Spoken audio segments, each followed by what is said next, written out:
Ei você, leitor, leitora do Portal do Holanda, meus queridos, olha eu de volta, e que dia é hoje? Né? To be or not to be? É uma grande questão essa aí, porque hoje é quinta-feira.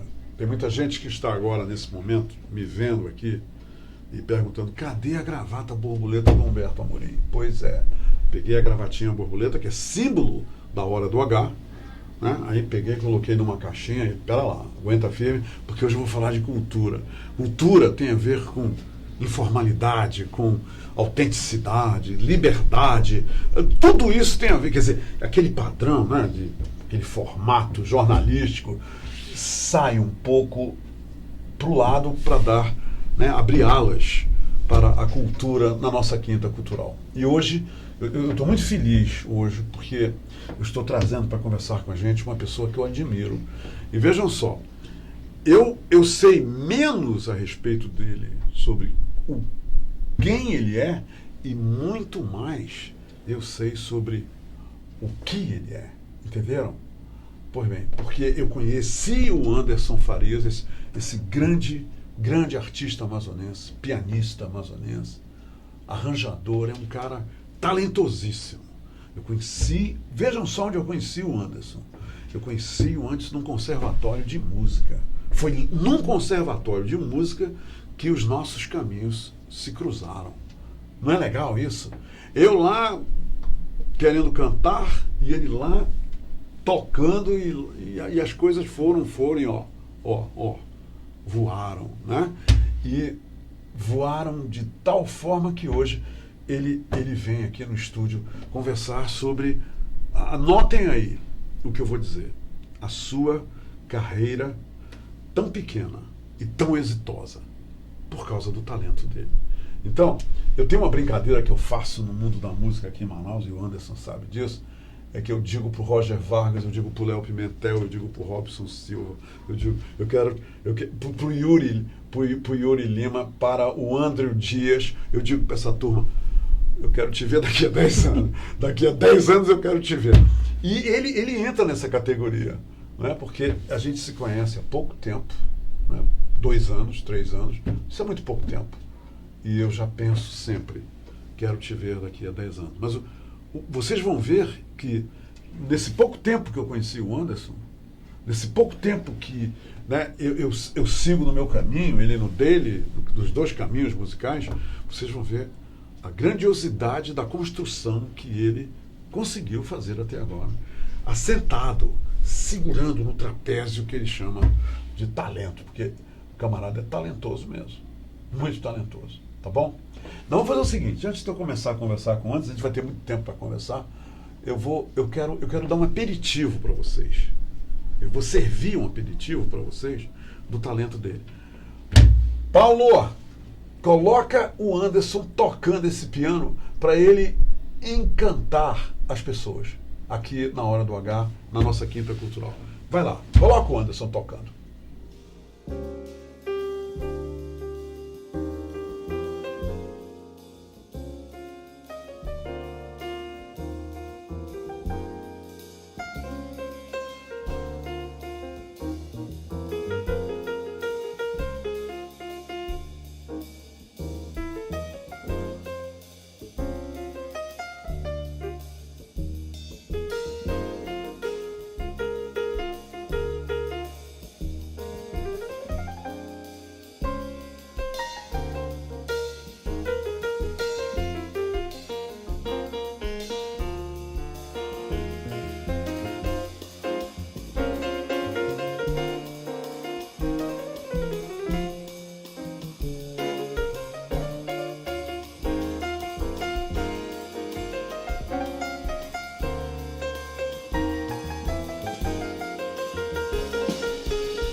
dê o dó se existe alguém aí nessa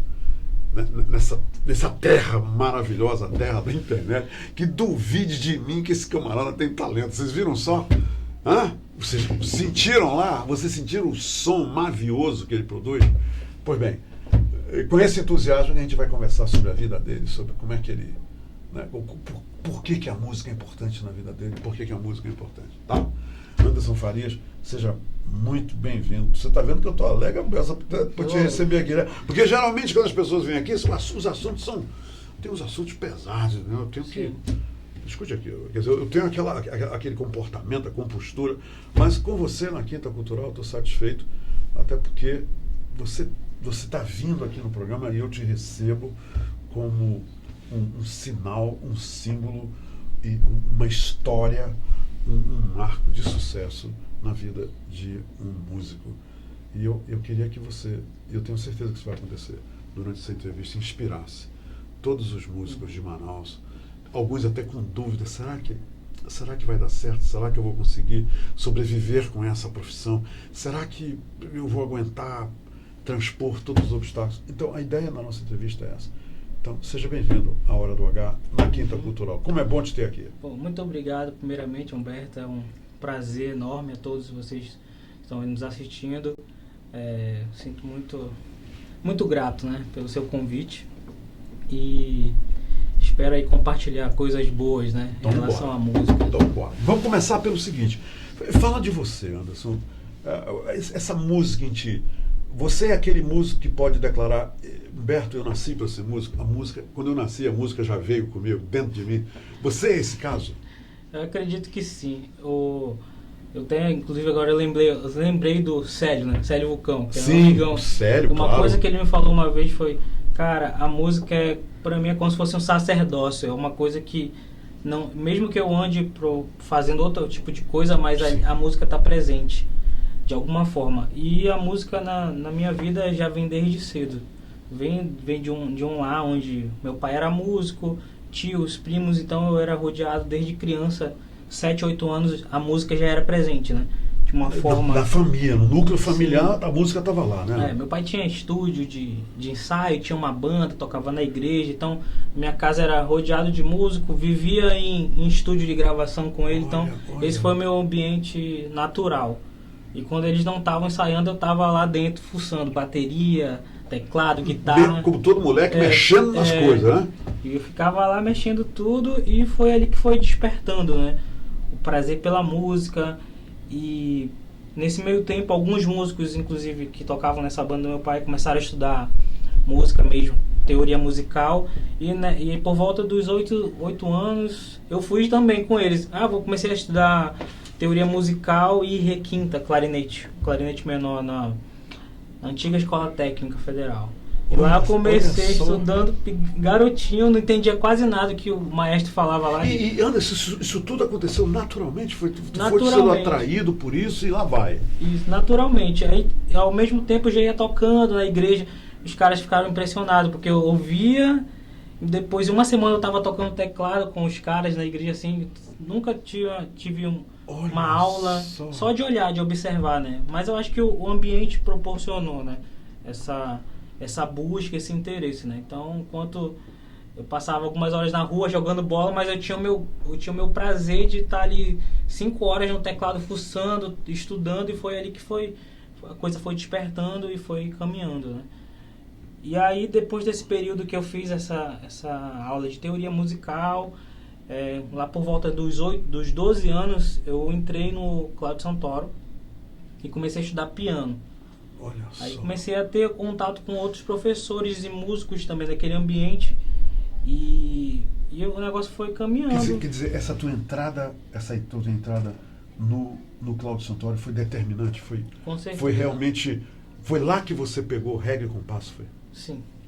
No Cláudio Santoro? Sim, lá foi separou assim da água pro vinho a coisa, né? Comecei a estudar e também eu tive uma professora búlgara, a professora Yulia, que já morou muitos anos em Manaus, voltou pro país dela. Ela deve ter vindo com aquele grupo de búlgaros que formaram a Filarmônica, né? Isso, ela é casada com, se não me engano, um violonista, não lembro agora, violinista, E ela veio naquela primeira leva de 97 ou 99. Sim.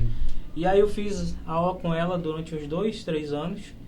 E aí ela foi, cara, já tem algo especial aí, né, para desenvolver. E ela, inclusive, eu sempre estava lá até dias a mais que não era da minha aula. Um dia de semana eu ia 2, 3, porque ela, não, vem pra cá, tem piano, vem estudar. Nas férias eu ia estudar na casa dela, então eu fui desenvolvendo muito essa questão da Isso da entre cultura 12 e europeia. 14 anos, nesse Isso, período. entre 12... Aí eu estudei no Colégio Santoro por volta de 2001 a 2005. Então foram mais ou menos uns 4 anos, né? Direto, Anderson. Direto, assim, sempre foi. Aí tive outros professores, mas ela foi uma professora muito importante para mim, que ela me direcionou para eu entrar na universidade. Ela, ó, estuda isso aqui. Ela foi me preparando para lá em 2005, 2006, ingressar na universidade, onde eu fiz o curso mesmo superior de música, onde eu fui aperfeiçoar toda essa trajetória inicial aí de um curso livre, né? Mas no decorrer dessa caminhada também eu tinha essa característica de tocar no ambiente da igreja ou com outros músicos, que era fora daquela ideia de você ler partitura, repertório clássico. E no Colégio Santoro também eu tive contato com alguns músicos, como o Gilson, Sim. que já eram jazzistas, assim, claro. que eu fui conhecer lá, então me influenciou bastante para música popular, para o jazz. Eu tinha essa vontade de aprender aquilo também. A levada do jazz, a hora que você teve contato com ela, você se identificou com ela, foi isso? Eu tinha algo muito curioso de entender as harmonias, aquela complexidade, né? Sim. E foi ali também, foi nesse caminhar aí, nesse período que eu também comecei a entrar um pouco na música popular, também a estudar outros estilos além da música clássica, da música Agora, erudita. Anderson, uma coisa. Você falou na clarineta, no primeiro passo, né? Menino, moleque lá, mexendo nas coisas. Você foi lá no sopro, né? Sim. Mas como é que foi esse teu despertar para o piano? Foi através da professora Búlgara? Não.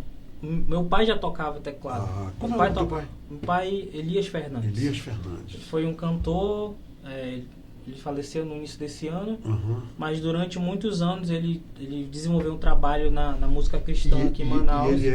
E ele tocava teclado, tocava a grande influência foi o piano do velho lá. Sim. Olha ele só. tocava, me ensinou assim 2 acordes. Ó, esse acorde é o acorde maior, com nona é o que eu sei para te passar. Aí aprendi e fui desenvolvendo a partir dali. Fui curiosidade, né? Menino vai fuçando, né? Mas foi minha influência e mostrou vários músicos também, né? Por exemplo, ele gravou muitos trabalhos com o Dino, que é um grande produtor aqui em Manaus, que gravou muita gente. Então, quando ele ia pro estúdio, o Dino tinha o quê? Um estúdio? O Dino é um produtor. Musical, né? Gravava em vários estúdios. E naqueles momentos ele mostrava, olha esse som aqui. Aí rolava um som meio estranho. Quem é? É o Chick Corea que tá tocando aqui. Olha só. Então, Frank Gambari. Então, o Chick Corea é um grande pianista de jazz, que tá por aí ainda. Frank Gambari, como ele é guitarrista, sim, então, sim. Por que som é aquele? Jazz Fusion, aquela coisa... O que é isso? Né? Então eu não sabia, mas eu já tinha despertado a curiosidade para aquele tipo de música. E eu fui dar os nomes aos bois lá na frente, né? Fui entender o que era, mas eu já tinha uma referência. Ele me deu um disco, olha, ouve esse som aí. Eu ouvia garotinho com 12, 13 anos, mas eu não sabia porque... Esse negócio de a gente ganhar um disco é fantástico. Porque já aconteceu comigo também, o cara... Humberto, olha, ouve isso aqui. O cara me deu de presente um disco.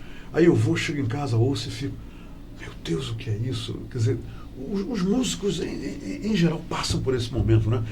Dessa descoberta através do registro de alguém muito talentoso e que influencia a gente sobremaneira, não é isso, Anderson? É verdade. E aconteceu contigo justamente isso? Com certeza, aconteceu e... Então, eu não conseguia, nessa caminhada... Eu fui tanto andando com a música clássica quanto com a música popular, com o jazz, com a linguagem da música brasileira. Você traçou dois paralelos e eu nunca fui assim, só vou tocar isso aqui, não. Entendi. Porque, como eu também vinha do ambiente da igreja, eu desenvolvia esse lado de tocar de ouvido, de tocar sem partitura. Isso foi o meu diferencial em muito tempo. Por quê? Me permite. Olha só que coisa maravilhosa que ele falou aqui. Para vocês entenderem melhor o que ele está dizendo, as maiores escolas de música nos Estados Unidos são as igrejas, até hoje. Eu e o Anderson poderíamos citar aqui Aretha Franklin, Ella Fitzgerald, Whitney Houston, todas as grandes cantoras, a Billie Holiday, né, que uma menina que nunca estudou música, nunca teve lição de canto, ela aprendeu a cantar ouvindo as pessoas na igreja, cantando na igreja. Quer dizer, para você também a igreja foi uma escola de música, né? Quer dizer, aquele ambiente religioso lá no coral, ou mesmo tocando um instrumento. Quer dizer, no Brasil existe isso também. Na igreja, talentos são desenvolvidos Sim. através do... Porque toda igreja tem um coral, toda igreja tem um maestro, um diretor de diretor musical. E contigo também foi isso, na Sim. igreja.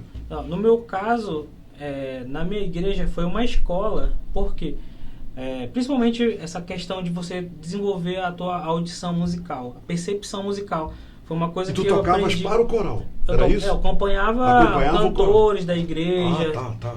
E era engraçado porque toda semana tinha uma pessoa que cantava nos cultos de terça e quinta, por exemplo. É bem característico, uma pessoa diferente cantar.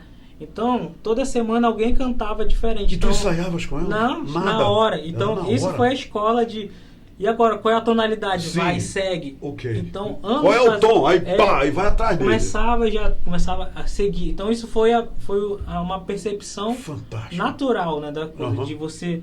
É uma escola, exatamente. Uma escola de você, ali da hora, fazer, vai atrás e tal. Fantástico. Então, isso para mim foi muito importante, porque lá na frente, lá nesse ambiente de universidade... que eu fui conhecer outros músicos, outros músicos já eram de uma... principalmente músicos eruditos, né, da Filarmônica. Tenho muitos amigos que hoje eu toco na músico com lastro já, né?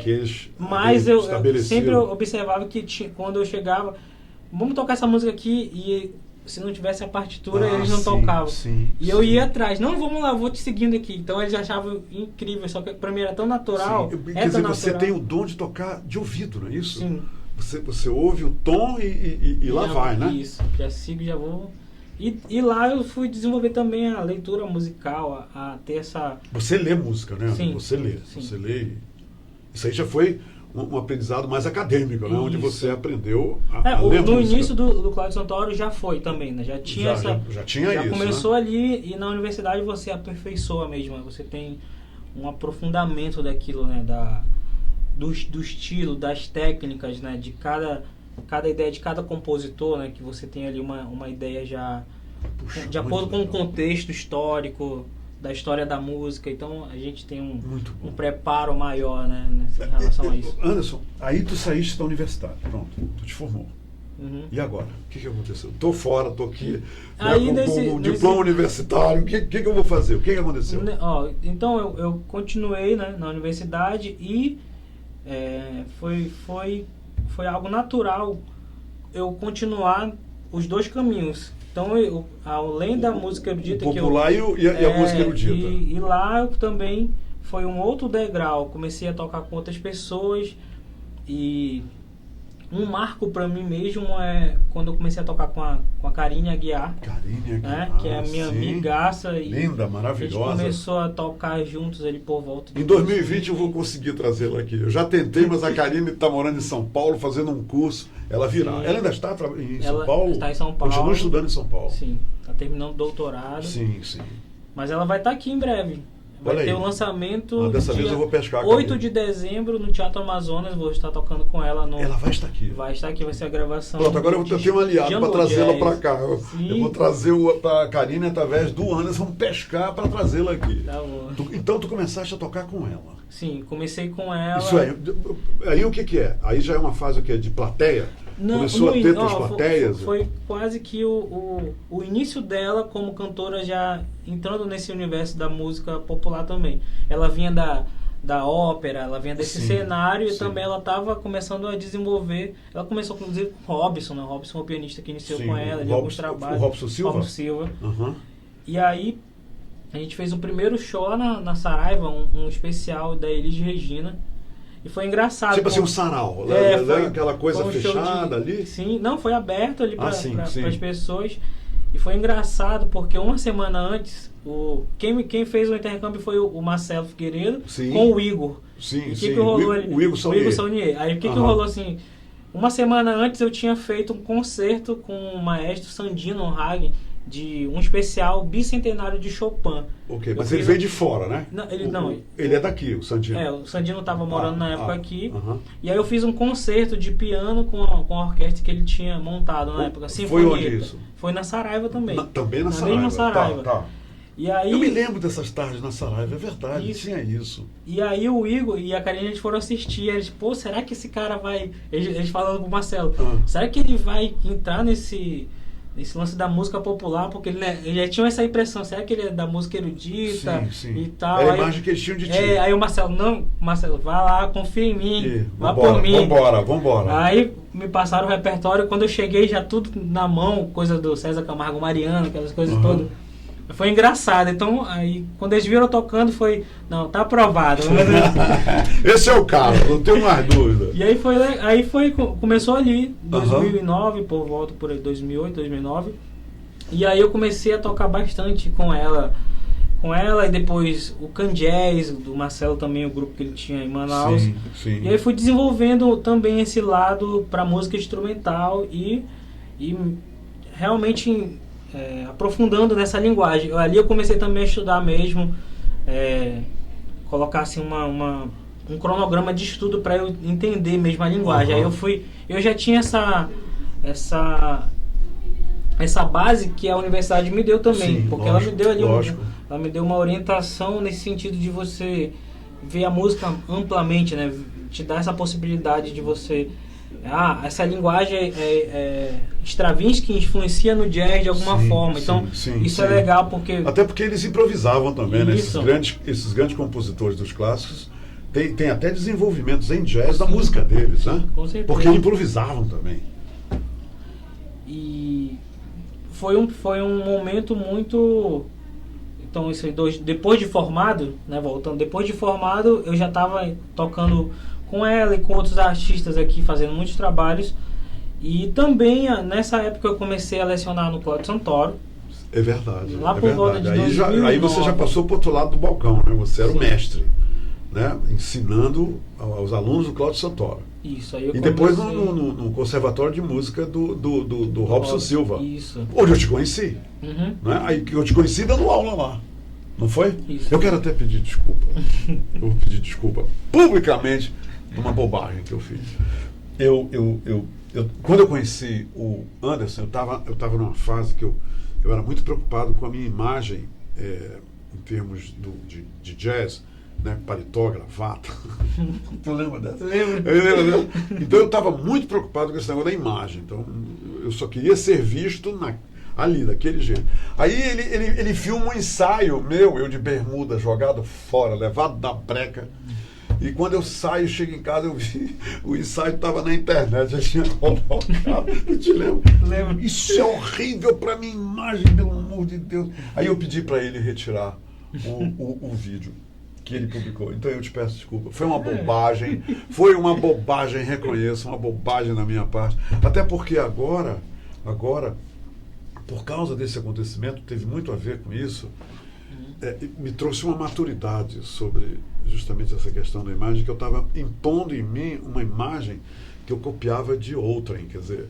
E o que eu fiz? Eu desenvolvi uma nova imagem com camisas, né, havaianas, e a banda agora, os músicos que tocam comigo, estão todos com uma imagem solta, leve, entendeu? Levada da breca. E porque o importante mesmo é a música que a gente faz, não? De repente, como é que eu estou vestido, se eu estou isso, se eu estou aquilo. Então, eu peço desculpa. Porque eu pedi para ele retirar o vídeo, só porque eu não estava bacana no vídeo, aí eu fiz isso. Anderson, me diz uma coisa. E essa história de você ter ido com a Karine para a Itália? Você foi para a Itália tocar com ela, não foi? Sim. Foi você, o Hudson e o Saunier, não foi? Nós fomos... Aí vocês tocaram na Itália. Aí depois disso, você vem para mim, Humberto, um abraço para ti. E sabe quando é que ele mandou esse abraço para mim? porque eu convidei o Anderson, eu queria fazer isso e realizei esse sonho para tocar comigo no Teatro Amazonas. Você lembra? Lembro. Eu e ele, sinceramente, eu tenho uma gravação daquele momento. There's a Kind of Hush, foi a música que eu toquei com ele. Nós ensaiamos no Cláudio Santoro, não foi? Isso, exatamente. Lá no Cláudio Santoro fizemos e eu tive o privilégio de ser acompanhado pelo Anderson no Teatro Amazonas, eu cantando e ele tocando. Muito bem. Noite inesquecível aquela. Com certeza. Vamos um dia voltar para o teatro para fazer sim. aquilo. Anderson, aí você falou, Humberto, tchau, eu vou para os Estados Unidos. Fala um pouco dessa viagem para a Itália e os Estados Unidos hoje na tua carreira. Esse primeiro show, na verdade teve até um show anterior com a Karine em Nova York em 2013 também. Exato, ainda teve. Foi bem legal, que foi mais primeiro você foi a Nova York, né, isso, com ela. Isso. Logo após que eu me formei, meu resultado de formatura, acho que 2-3 semanas depois nós viajamos. E aí foi foi um lançamento do primeiro disco dela, né, do Arraial do Mundo. Tocar em Nova York deve ter sido uma glória, né? Demais. Olha só. Foi incrível. E tocamos lá. Aí esse projeto que foi em 2017, se não me engano agora, foi em 2017, da Itália, foi um festival de jazz lá na cidade do Modena, cidade do Pavarotti. Sim. E a ideia foi levar a música que ela tem do jungle jazz, né, da mistura da... É um estilo criado por ela. Por ela, não foi ela que desenvolveu esse estilo misturando a música local com o jazz, né? O Igor vem com essa ideia, como ele é um pesquisador dos ritmos, né? É o esposo dela, né, o Isso, Igor? O Igor. Ele tem até o livro sobre ritmos amazônicos. Também, né? muito talentoso o Igor, Isso. muito talentoso. E a ideia é juntar, né, essas duas linguagens, mostrar a Amazônia desse contexto, tanto as letras... Com uma levada de jazz. Isso. E não só o jazz, mas o jazz hoje ele é aquela coisa... É uma linguagem que ela tá presente em vários estilos. Aquele jazz autêntico, aquele morreu. Aquele jazz lá de 40, assim, morreu. Tem um cara aí, um cantor aqui, que continua de vez em quando mexendo nesse tipo de jazz. Mas na verdade o jazz, ele se fundiu tanto, não foi, Anderson? Que ele acabou adquirindo várias identidades, né? Sim. Quer dizer, atrelado a outros ritmos, a outros gêneros. Eu penso que o jazz, a essência do jazz está exatamente de você... Pois você deu um exemplo agora de é uma coisa improvisada, é uma coisa que o Herb Hancock fala, né? Sim. Tem que ser algo natural. Você não toca da mesma forma como você tocou. Você não toca a mesma música 2 vezes da mesma forma. Isso. Quando você toca a mesma música pela segunda vez, sempre vai ter algo diferente. Não é isso? Isso. Então, você está em mudança constante. Claro, né? claro. Acho que essa é a essência de você sempre estar em evolução e também sempre estar se arriscando. Claro, sempre estar recriando. Claro. Eu acho que essa é a maior verdade, quando você está tocando jazz, né, ou qualquer gênero lá embrulhado, misturado com jazz, você está compondo ao vivo, né? Sim. Porque você está criando na hora no palco. As plateias às vezes nem se toca para isso, mas você acaba de fazer algo fantástico e de repente eu percebo dos músicos a alegria de uma coisa nova que vocês acabaram de fazer e a plateia está ali, olha que coisa bacana. E não imagino que o cara está compondo, está criando aquilo dali, naquela hora, para eles. Não é isso? Isso mesmo. Volta para a Itália com a Karine. Então tocamos nesse festival de jazz, que foi muito bom, foi muita gente, lotado. Muita repercussão, né? Foi legal. Foi incrível, tanto que foi tão bom que o maestro que fez o convite, ele que vai estar agora em dezembro, ele escreveu os arranjos para esse lançamento do disco dela. O mesmo que levou ela para lá. A Karine está lançando agora, dia 8, um novo disco. Isso, não é 8 de dezembro vai lançar. Lá no teatro. Isso, com arranjos desse maestro. Desse cara, o italiano. O italiano que levou ela lá para a Itália, que eu fui junto. E foi uma experiência muito boa, porque eles querem novidades, né? Sim, claro. E é uma novidade sobre o jazz e a nossa cultura, aquela coisa, a Amazônia está em... toque amazônico, exótico, né? Exatamente. Me leva para os Estados Unidos, e aí? Como Os foi a Estados saída para os Estados Unidos? Seu Humberto, eu estou indo para os Estados Unidos. Eu falei, pelo amor de Deus, como foi isso? Bom, foi uma experiência aí de 9 meses que eu estive lá. Você voltou recentemente, né? Sim, voltei agora, Passar as festas em casa. Sim. Porque essa jornada nos Estados Unidos não acabou, não. Você está fazendo Não. só um intervalozinho, né? Sim. Aí você passou 9 meses lá. Passei 9 meses, comecei a... Tinha alguns amigos lá, eu viajei um pouco, conheci várias outras pessoas. Comecei a tocar num outro circuito musical lá, de música e de igreja americana. Isso. Onde até inclusive eu vi um vídeo com o Paulo. Colocou um trechinho ali, pode colocar um trechinho depois do que rolou.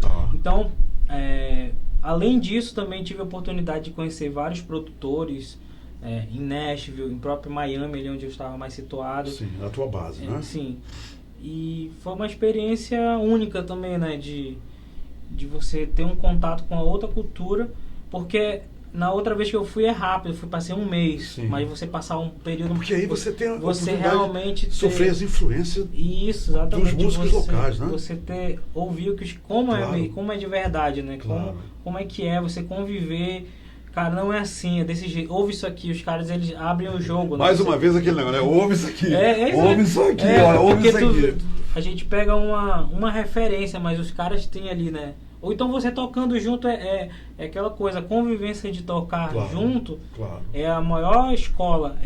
Não tem disco que pague, você convivendo com a pessoa, tocando junto, respirando, negócio comendo junto. Né? Palco, ali tem que tendo a coisa nasce ali. Exatamente. Bora pedir do Paulo essa parte. Paulo, vamos mostrar esse acontecimento lá nos Estados Unidos, que ele acaba de mencionar. Exatamente o que nós vamos ver, Anderson? A gente vai ver um trechinho de uma, acho que é da igreja americana, onde estava tocando. Era eu, baixista e batera, e colocou um trechinho. No final do culto, sempre a gente improvisava. Legal. Isso era legal, né? Porque a gente ficava livre. E lá tem uma interação muito grande dos certeza. Devotos lá, né? Da plateia, com as bandas, com os cantores, né? Porque eles são muito ricos nesse sentido, né? Da música ser uma característica muito forte deles. Eles tá presente no dia a dia. Claro. Desde a educação de criança, você começa a ser educado. É rara a escola americana que não tem um curso de música. É raríssimo. Mesmo que você não siga a música lá na tua...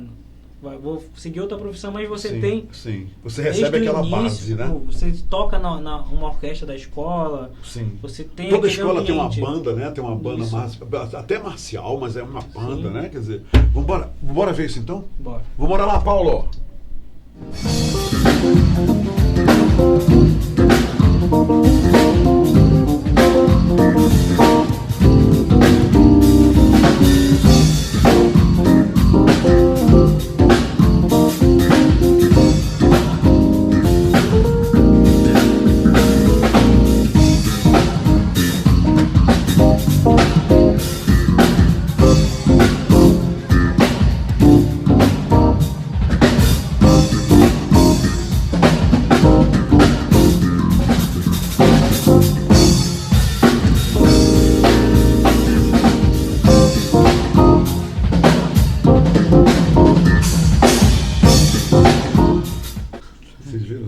Você vê o groove, né? Aquela lavadinha de funk legal. O cara é fera! E isso aí tudo vai desaguar onde? Num disco, E no fim desse período que eu estava lá, foi um período onde eu pude repensar muita coisa, até em relação mesmo a minha vida como compositor, como eu me afastei das coisas aqui, como eu era professor há muito tempo, eu pude voltar a músicas antigas que já tinha escrevido. Claro. Você compõe também, né, Anderson? Aquele primeiro vídeo que vocês viram lá foi a minha introdução como compositor no Sesc. Foi em 2016, foi na 9ª edição do Canção da Mata, onde eu apresentei 3 músicas minhas, em formato de trio. E essas 3 músicas, elas fazem parte do disco que eu gravei no final agora de outubro. Não, final de setembro. Esse disco agora americano é o segundo disco? Não, é o primeiro disco. É o primeiro disco. O primeiro disco que eu gravei mesmo com composições minhas. E já tinha começado lá no Sesc, né? Só que eu não tinha... Entendi. Eu tentei dar continuidade, mas nesse período aí de 2 anos... Eu não consegui desenvolver. Mas nesses últimos 9 meses, sim. Eu tive esse tempo, escrevi e tal. E você focou, né? Você estava focado nesse objetivo. E nesse fim do mês de setembro eu fiz essa gravação, convidei 2 músicos, 2 mineiros que moram lá. E aí comecei a ensaiar com os caras, mostrei qual era a ideia das músicas, das composições, e fomos pra cima. Quando é que a gente recebe esse disco? Eu já tô mixando com ele aqui. Você vai ter que voltar para os Estados Unidos então, para não, no momento isso. não. Eu tô no projeto agora de mixagem do disco. E também ele foi gravado tanto o áudio como o vídeo. Tá. Então a ideia é lançar em breve no YouTube, né? Tem todo... Mas aí tu queres fazer isso quando? Janeiro, fevereiro? Não, qual é o teu plano? O meu plano é até o final desse último trimestre, né? Já estamos faltando 2 meses até o final desse ano. Quero lançar. Bacana. E colocar no ar para vocês curtirem. Manda para mim. Música, com certeza. Eu disse que nós vamos colocar ele aqui no ar para todo esse povo. Tem gente a mesa te vendo. Olha, eu coloquei, tem um vídeo aí também de um trechinho, né? Bora lá, bora ver esse vídeo, Paulo. Esse já é do disco agora. Do disco. Agora olha aí, um aperitivo do disco do Anderson Farias, tá? Do pianista.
Quer comprar um disco?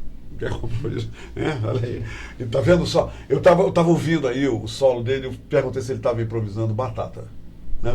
Ele estava ali compondo naquilo, tudo que vocês ouviram agora, ele estava ali, ó, olhos fechados, só compondo. E isso é realmente a grande magia, o grande pilar do jazz, que é a improvisação. Músico que se mete em jazz e não sabe improvisar, tá fora. Aliás, nem entra, né? Nem entra, o cara nem entra se não souber. Anderson, eu vou fazer um convite agora para todo mundo, que é o seguinte. Você quer ouvir o Anderson ao vivo, né, num palco bacana, né, expressando todo esse talento dele, que Deus lhe deu e ele desenvolveu? É o seguinte, dia 8 no Teatro Amazonas com a Karine Aguiar. Isso, ele vai estar lá. O Igor vai estar contigo? Vai estar o Igor. Vai estar o Igor, o Hudson Silva, né? E. Não é o Hudson Silva. Hudson Alves. Silva é o Robson. Então vai estar o Hudson Alves no contrabaixo, imagina um acústico, stand-up bass, sim, né? Você no piano, o Igor na bateria e a Karine maravilhosa. E a orquestra. A orquestra com base? Orquestra Experimental do Amazonas. Mais um coral. Isso dia 8. Dia 8. Olha. E a regência do maestro Marcelo de Jesus. E arranjos do maestro Antônio Giacometti da Itália. Que ele vem também. Sim, o maestro que você falou que está ele vindo para isso. Também. Aquele lá da terra do Pavarotti. Isso. É o seguinte, dia 8 você vai ter a primeira oportunidade de vê-lo no Teatro Amazonas, 20 horas, eu imagino? Sim. 20 horas no Teatro Amazonas, tá? Eu vou lá. Eu vou. E no dia 22, tudo isso em novembro, 8 de novembro. Não, 8 de dezembro. Desculpa, 8 de dezembro. Então eu vou voltar agora, tá? Deixa eu fazer tudo direito. Dia 8 de dezembro, Teatro Amazonas. Sim. Ok? Essa é a segunda chance, na verdade. A primeira chance é dia 22 de novembro, lá na Adega Gran Cru, às 19h30, tá? Primeira apresentação dele, Adega Gran Cru, lá no Mundi, né, ali na Efigênio Salles, às 19h30, dia 22 de novembro. Ele vai estar lá. Vai estar lá ele, vai estar lá eu, vai estar lá o Mica Pinheiro e vai estar o Yuri Lima. Tá? Isso no dia 22 de novembro, sexta-feira, 19h30. Anotaram aí? E no dia 8 de dezembro, agora a coisa certa, agora o trem está aí. No dia 8 de dezembro, às 20 horas, lá no Teatro Amazonas, com a Karine Aguiar e banda e orquestra, e vai ser uma coisa. E tudo isso, né, comandado por um grande maestro italiano. É isso? Isso. Obrigado pela entrevista. Obrigado. Eu te agradeço o convite. Parabéns.